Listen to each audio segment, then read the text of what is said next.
您现在正在收听的是美国俄亥俄州特利多教会的生活日志。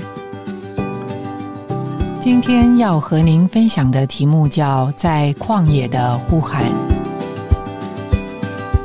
最近为了能有在生命的经历和真理的装备上进步，我和几个弟兄姊妹操练回想，并且写下聚会中自己所摸着的。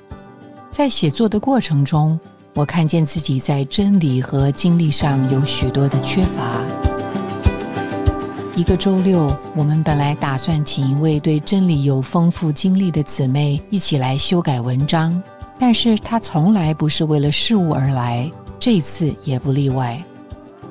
她帮助我们不要试图去写文章，因为文字的发表乃是我们真实摸着真理的自然流露，而回到真实最好的路，就是常常回想并述说自己蒙恩得救的经历，这会让我们再回到起初的真实。于是一位弟兄开始独自回想自己是如何蒙恩得救的，并且把它写下来。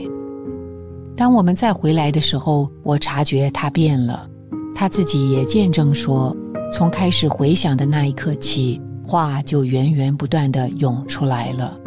当他把见证念给我们听，他念得有笑有泪，我们也跟着他有笑有泪。我被他的真切感染，不知不觉地走进了他的经历，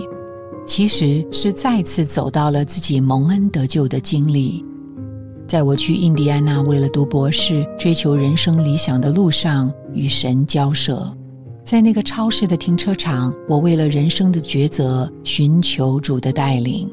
还有那一次跨年的聚会，主将他荣耀的旨意向我显现，让我拥有了全新的人生和家人，以及那一首你怎没有伤痕的诗歌，使我泪淌不能自已。太多太多，一幕幕显在我的眼前。我的主，我的神，我遇见过他，我也认识他。我不能否认，我和这位弟兄爱上的是同一位主。交通完后，我独自开车在回家的路上，这一幕一幕主的显现仍然冲击着我。快到家的时候，里面有种强烈的感觉，我不想这么快地回到那种每天常规的乏味的任务和工作里去，或者说，我不想再回去了。里面鲜活的心跳和每天的常规是如此的不匹配。于是我调转车头，在院子里开了一圈，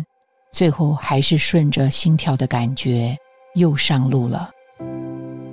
我也不知道要往哪里去，就沿着家门口的那条路一直往北开，开到了路的尽头的一所学校。我在停车场停留了片刻，心里还是觉得不够，于是又往西开。我知道往西一直开下去就是农田了。我开了10分钟、20分钟，觉得心跳还没有平静下来，就继续往前，开了差不多半个小时，到了能看见地的尽头和天相接的地方，我终于停下来了。那一刻，我独自坐在我的车里，像施浸者约翰一样，想呼喊，向着我每天循规蹈矩的生活，莫须有的宗教义务和自以为属灵的服侍。我厌倦了这样的生活，天天忙，却不知道在忙什么，天天似乎都在配搭中，却好久没有真实的交通，天天都知道要传福音，却没有动力。但是那个曾经向我显现的主不是这样的，他蛮有能力，震撼人心，让人流泪，让人欢喜，满了生命，是黑暗中的光。主啊，感谢你再来吸引我，领我来到旷野，是你在我里面呼喊，挣脱一切虚假宗教人情的缠累，